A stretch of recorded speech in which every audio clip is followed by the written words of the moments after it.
Mi nombre es Anabel Carretero Olmedo, soy estudiante del doble grado de Trabajo Social y Educación Social de la Universidad Pablo de Olavide de Sevilla. Y bueno, aquí os traigo un capítulo de podcast de la asignatura de Estrategias Educativas para la Animación Sociocultural y el Desarrollo Comunitario, donde hablaremos de la animación sociocultural y la tercera edad.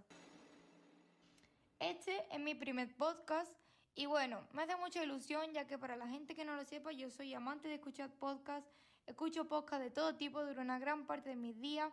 De hecho, cuando me ducho o conduzco, en vez de escuchar música, prefiero ponerme un podcast. Y bueno, ya de paso aviso que me gusta meter un poco la ironía a la hora de expresarme. Espero que todo el mundo lo entienda y que no se me malinterprete. Y bueno, animación sociocultural y tercera edad. Me parece muy interesante este tema, ya que se juntan dos aspectos sobre los que a día de hoy se cargan muchos estereotipos. Por un lado, la animación sociocultural, que bueno, cuando yo le digo a mis amigas que no son de la carrera, que estoy estudiando esto, se imaginan a la típica persona que está animando a los niños de una comunión. Que todo mi respeto de esa profesión, por supuesto, no quiero que se me malinterprete, pero es como reducir ser trabajadora social a quitar niños. Pues da un poco de rabia que no se vea todo lo que hay detrás de la profesión, en cuanto a estudios, prácticas y demás, pero también todo lo que puede ofrecer, es decir, en cuántos ámbitos y sectores estamos presentes y además, por supuesto, de forma necesaria, ya que tanto los educadores y educadoras sociales como los trabajadores y trabajadoras sociales somos profesionales dirigidos al acompañamiento, la gestión, la educación y muchas más cosas, con las familias, personas, adicciones, personas con diversidad funcional. Y sí, aunque no lo creas, detrás de la animación sociocultural hay unos estudios, una preparación, una coordinación de grupo y un saber ser y hacer que no es tan sencillo como parece, aunque de hecho hablaremos más tarde. Y bueno, por otro lado tenemos a las personas mayores, que también es un concepto, un colectivo que carga con una serie de estereotipos. Sobre todo cuando no vivimos algo de cerca o lo desconocemos, es muy fácil caer en ello.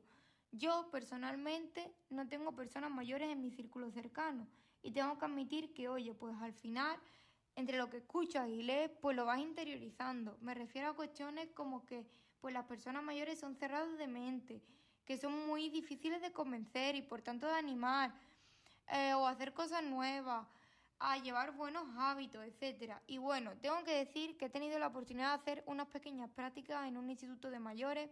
Yo lo que hacía allí era que acompañaba a la que era en ese lugar la profesora, ¿no? Le ayudaba con la organización de la clase y bueno, a pesar de que yo iba allí como educadora de ellos, tengo que decir que yo aprendí mucho más de ellos que ellos de mí, porque la realidad que me encontré era totalmente diferente a lo que me esperaba. Y bueno, a mí me gustaría empezar por la pregunta de ¿qué son las personas mayores? Que aunque parezca una pregunta muy obvia, creo que es importante empezar por ahí. Y las personas mayores o personas pertenecientes al colectivo de tercera edad son personas que normalmente se perciben como tal a partir de los 65 o 70 años. Esta etapa se caracteriza no únicamente por un cambio en el desarrollo físico que conlleva cambios en el sistema cardiovascular, sistema nervioso, cambios en los sentidos como problemas de vista y audición, en la capacidad motriz o incluso la aparición de enfermedades mentales o de discapacidad física y mental, sino que también conlleva cambios en el desarrollo social. En la vejez comienza a ser relevante las pérdidas emocionales, como es el estado de viudedad, el tener que enfrentarse a la muerte y a la soledad. Estos aspectos son especialmente destacables en el tema que nos ocupa, puesto que ese enfrentamiento a la sociedad, en la mayoría de las veces no elegida por las personas mayores, son una de sus principales causas de dolor y problemas psicológicos. Y ya sea por la jubilación o la aparición de enfermedades que le impidan trabajar a partir de cierta edad, la tercera edad es un colectivo que cuenta con mucho tiempo libre. Todo este tiempo que pasan desocupados se aburren y llega a generar estrés y sentimientos negativos. A veces hablamos del estrés como algo presente entre los jóvenes, ¿no? Por la presión estudiantil, el futuro incierto, a nivel laboral, o también de más adultos con las cargas y las responsabilidades tanto a nivel familiar como económico-laboral. Pero la tercera edad también es un colectivo que carga con un estrés derivado, entre otros motivos, por la incapacidad de actividad, el sentirse incapaces de no tener la misma movilidad que antes, la soledad, la carga de cuidado de los nietos y de las nietas, situaciones económicas y de vivienda. Además, debemos de tener en cuenta que una gran cantidad de personas mayores se enfrentan ante la situación de tener que ser ingresados en una residencia sin desearlo. Y pues la animación sociocultural supone un medio de sociabilización, una forma de sentirse protagonista y de disfrutar del ocio y la cultura. Hay un aspecto de la animación sociocultural que yo estudié hace años y me parece muy interesante resaltar, y es la democracia cultural. Para mí es una base fundamental de la animación sociocultural, puesto que supone asegurar que independientemente del grupo social al que pertenezca o al colectivo o a la situación en la que te encuentres, ya sea una persona de tercera edad, una persona con diversidad funcional, un menor en riesgo, etc., se asegure el desarrollo cultural a través de la participación. Es decir, de alguna manera, dicho esto un poco a mi forma, al llevar a cabo las actividades de animación sociocultural, los y las profesionales que nos dedicamos a ello, estamos ayudando a las personas a través de estrategias socioeducativas, estrategias de participación a que desarrollen su vida cultural. Hay personas que al verse asumidas en ciertas situaciones se ven apartadas de la vida social, se ven deprimidas en la soledad, y esto no solo agrava problemas de salud en los que se encuentran, sino que también lo puede generar de partida. Es bien sabido que en la vejez aparecen enfermedades como el Alzheimer y otras enfermedades de pérdida de memoria, y es que por desgracia a día de hoy no existe cura para ello, pero lo que sí se sabe es que la realización de actividades con acompañamiento, con la sociabilización, este tipo de enfermedades se hacen más llevaderas o incluso se atrasa su empeoramiento. Creo que desde la animación sociocultural sí que se salvan vidas. Y no quiero que se me malinterprete con esto, pero es que a veces, o mejor dicho, muchas veces, por ejemplo, hay familias que no tienen recursos para poder pasar tiempo con los suyos, porque eres madre o padre de familia y tienes que trabajar 12 horas al día para poder tener un sueldo digno y mantener a la familia, y no te llegan las horas del día para prestar la atención necesaria que precisa una persona mayor, especialmente cuando se encuentra en estado de dependencia. Aquí se da un deterioro de la situación vital y de salud de la persona, puesto que ante su situación, como por ejemplo de Alzheimer, como decíamos antes, en vez de tener una vida de interacciones sociales, se encuentra sumida en la soledad y aburrimiento. No cuenta con un entorno y unos recursos que le estabilicen su situación. Aquí la animación sociocultural es un salvavidas, es un regalo en forma de tiempo para esas personas que necesitan atención. Las estrategias educativas de la animación sociocultural en la tercera edad no solo entretienen a las personas mayores durante un rato de su día. Los animadores y las animadoras socioculturales no son simplemente personas que se sientan a jugar el dominó con los abuelos y con las abuelas de una residencia. Los animadores y las animadoras son profesionales que se coordinan junto a otros profesionales para llevar a cabo estrategias según el tipo de usuario, primando su participación, enseñando e integrándoles. Suponen tiempo de ocio en el que el educador o la educadora, en este caso animador o animadora, no es una persona que enseña una lección, sino que lleva a cabo una serie de estrategias en las que las personas mayores se convierten en las protagonistas, se ve integrada en la sociabilización del grupo y se sienten parte del mismo, que es lo más importante. Especialmente lo que pretendo con este capítulo de podcast es resaltar la importancia de la animación sociocultural con este colectivo y, en segundo lugar, mostrar algunos ejemplos prácticos de cómo funciona en la realidad. En la puesta en marcha consiste en una mejora de la calidad de vida, puesto que constituye una forma de sociabilización para los usuarios y las usuarias, sentirse parte de la comunidad, del grupo, sentirse valorado. Además, supone una oportunidad de educación, ya que sirve como estimulación cognitiva al llevar a cabo talleres, juegos e incluso ejercicios físicos para la promoción de la salud. El hecho de contar con profesionales dedicados al diagnóstico, la planificación y la ejecución de estrategias hace que las actividades estén adaptadas a los diferentes perfiles. Las personas mayores son un colectivo muy diferente al resto, por la trayectoria de vida, el desgaste mental y físico con el que cuentan a nivel general, pero también por la diversidad de perfiles que existen dentro del mismo.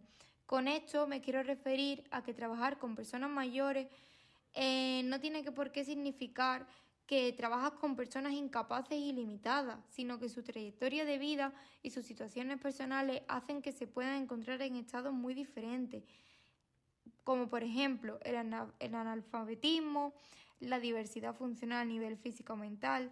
Esto es importante, ya que no se realiza ni tendrá la misma repercusión en ellos y en ellas diferentes actividades. Hay personas para las que hacer un taller de baile clásico les sea aburrido, ya que están en silla de ruedas y por tanto tienen limitaciones en cuanto a la movilidad. U otras a las cuales realizar un ahorcado les sea indiferente, ya que no saben ni leer ni escribir. Por ello, es importante realizar el diagnóstico de las necesidades y demandas, la planificación. Quizá en algunos casos es interesante dividir un mismo grupo en subgrupos para adaptar las intervenciones o idear formas de animación a la participación con grupos de algunas personas, como por ejemplo darle primero el turno de participación a las personas que vemos más distantes de las actividades para así intentar despertar su atención. Y bueno, creo que justo ahora que entramos en este tema del desarrollo de las actividades, es relevante que presente a mi invitado de hoy. Él es Lucas, es un compañero de profesión, él estudió el grado de integración social y también el de animación sociocultural, realizó prácticas en un par de residencias de su ciudad de Salamanca. Me gustaría preguntarte, Lucas, que nos hables un poco sobre qué tipo de actividades hacías y cómo las organizabais según los tipos de usuarios que puedes encontrar en la residencia. Hola Anabel, es un placer estar contigo hoy, una compañera de profesión. Pues mira, te comento, dentro de las residencias, en una coincidimos en la época del COVID, por lo cual teníamos que hacer las actividades mediante videollamada. Al hacerlas por videollamada, nosotros teníamos un mediador en nuestro propio grupo y ellos en la residencia tenían otro mediador, que era la animadora sociocultural, que aparte de la animadora sociocultural también trabajaba con nosotros la terapeuta ocupacional, ya que para diferentes tipos de actividades, lógicamente, no se puede hacer, imagínate, una actividad de dinamización que haya movimiento con alguien que está en silla de ruedas. Entonces siempre había mucha comunicación entre la terapeuta ocupacional, la animadora sociocultural y nosotros, ¿vale? Entonces eran juegos como decirte el ahorcado, para que ellos estuviesen sentados, para que no se moviesen. Aparte también jugábamos al trivial. Como era por videollamada, teníamos, como ya os dije, un mediador nosotros, el cual nos presentábamos a la clase, a los residentes, y la animadora nos presentaba a nosotros, lo que somos los alumnos. La segunda residencia en la que estuve haciendo prácticas fue la época de Navidades. ¿Qué ocurre?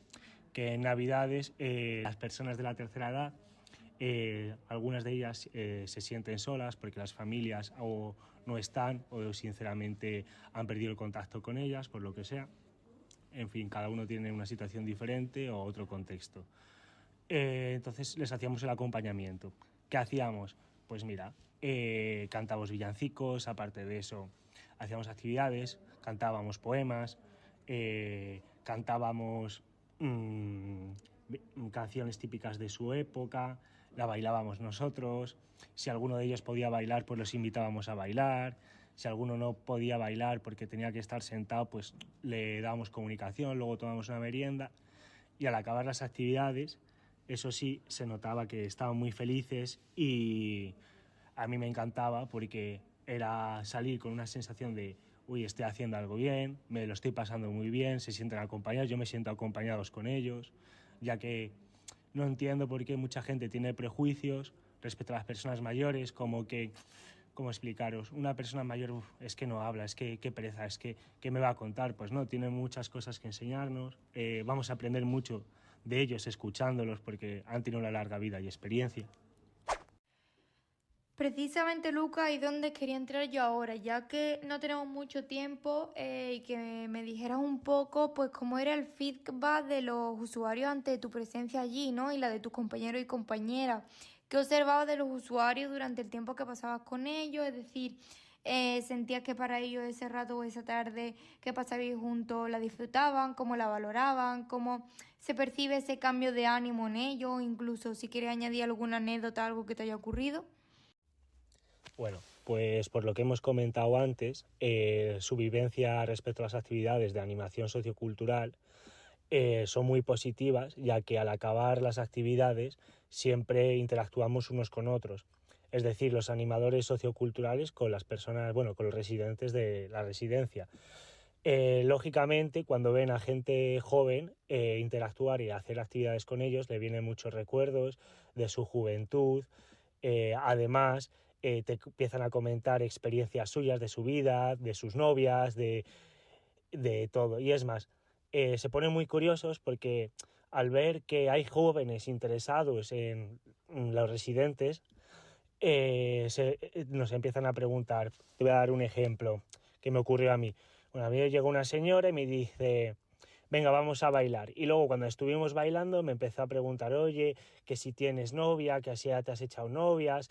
Y yo, lógicamente, desde el punto de vista de animador sociocultural, tampoco le puedo contar la vida privada, pero como es una actividad en la que ambos estamos disfrutando, aunque sea profesional, sí que puedes hablar de tu vida si a ti te apetece. Entonces, pues yo sí que le comenté alguna vivencia, si tengo novia, si no tengo. Además, sus nietos es algo para ellos que es súper valorado. Entonces, cuando aparte nos ven a nosotros, a los animadores, trabajando con ellos, nos empiezan a hablar de sus nietos, nos empiezan a comentar lo que hacen sus nietos, cuántos años tienen sus nietos, en fin, una cantidad de información que es muy... o sea, que yo me siento privilegiado a la hora de escucharla. Pues la verdad es que esto es un punto muy interesante, ya que como comenté al principio sobre mi corta experiencia con personas mayores, ¿no? Me sentí, pues eso, que yo también había aprendido mucho, de hecho, mucho más de lo que yo les he podido aportar a ellos. Tal y como tú dices, una experiencia muy enriquecedora, ya que las interacciones que al final pues se producen y se llevan a cabo para la participación de ellos nos implican en gran parte a nosotros, a pesar de que por supuesto los protagonistas son ellos y ellas. Y bueno, también muy interesante la experiencia que has contado de cuando era el tiempo del COVID, ¿no? Que ahí pues fue momentos muy difíciles para todo el mundo y teniendo en cuenta, digamos, la problemática que ya de por sí vive este colectivo, pues en tiempos de pandemia fue algo mucho mayor, ¿no? A todo esto quiero añadir una frase de Paulo Freire, y es que él decía que nadie enseña a nadie, todos aprendemos, mediados por el mundo, y es que al final esta profesión es que yo no me cansaré de decir lo bonita que es, porque aunque no sepa a qué te quieres dedicar concretamente, porque hay muchísimos ámbitos, o ya de por sí el estar estudiando y la poca experiencia que puedas obtener en las prácticas son competencias sociales al final para tu vida. Así que bueno, Lucas, muchas gracias por tu intervención. Tu aportación es de gran valor. Escuchar experiencias como la tuya a todos nos hace entender perfectamente el valor que tiene lo que hacemos, ¿no? Y bueno, me encanta poder contar con experiencias así de compañeros como tú. Y bueno, ya para terminar me gustaría mencionar pues un poco por encima la variedad de contextos en los que la animación sociocultural se suele desarrollar, ya que bueno, ya sabemos que ya de por sí la animación sociocultural se desarrolla en un sinfín de ámbitos, pero concretamente en este de las personas mayores cuenta con diferentes contextos. Tal y como comentábamos antes con Lucas, tras su experiencia conocemos que la animación sociocultural se desarrolla en residencias, ¿no? En la cual el profesional en este caso tiene un papel fundamental en la mejora de vida de los residentes, ya que está ahí día a día con ellos. Pero también cabe mencionar que la animación sociocultural se desarrolla en otros contextos, en otros lugares. También se desarrolla en los centros de día, que son, digamos, instituciones donde las personas acuden durante el día, pero luego a cierta hora vuelven a su vivienda. Por lo tanto, el tiempo que pasan allí es muy importante para dinamizar un poco su día, sociabilizar, divertirse, ya que muy posiblemente cuando vuelvan a sus casas estén solos o solas. También la animación sociocultural se ubica en los centros de salud. Hay personas que tienen que pasar largos periodos de tiempo en hospitales o que directamente no tienen expectativas de poder hacer vida fuera del hospital por razones de salud. Estas personas, por supuesto, tienen el mismo derecho que el resto de tener un tiempo de ocio y puede que parezca esto algo obvio decirlo, pero es que a veces lo que no se ve no importa y las personas hospitalizadas, ya sean mayores o no, están en soledad y no tienen ningún tipo de visibilidad ni modo de reivindicación de lo que necesitan. E incluso en muchas ocasiones ni siquiera lo saben identificar. Es muy importante estar presente en los diferentes contextos para las que personas estén acompañadas, tengan la oportunidad de realizar actividades de forma dinámica, levanten su entusiasmo y el día se les pasa pues de otra forma, ¿no? Ante este tipo de situaciones. También se pueden dar las prácticas de animación sociocultural con personas mayores a través de programas u otras organizaciones, como por ejemplo pues actividades organizadas por el ayuntamiento, ¿no? O incluso centros privados, actividades con personas mayores, etcétera. Y bueno, yo creo que este capítulo de podcast sobre la animación sociocultural lo podemos ir dejando por aquí. Pienso que ha sido bastante completo. Espero que tanto oyentes como oyentas os haya entretenido e incluso hayáis aprendido algo. Para terminar, os voy a leer un chiste sobre animación sociocultural que he leído en internet. Y bueno, a pesar de que sonaré bastante penosa leyéndolo, tiene un bonito significado, así que tras leerlo me despediré rápidamente. ¿Cómo se llama el superhéroe favorito de los animadores y animadoras socioculturales? Socioman, el experto en tejer redes sociales y desatar sonrisas en todas partes. Esto es todo. Gracias por su atención y hasta la próxima.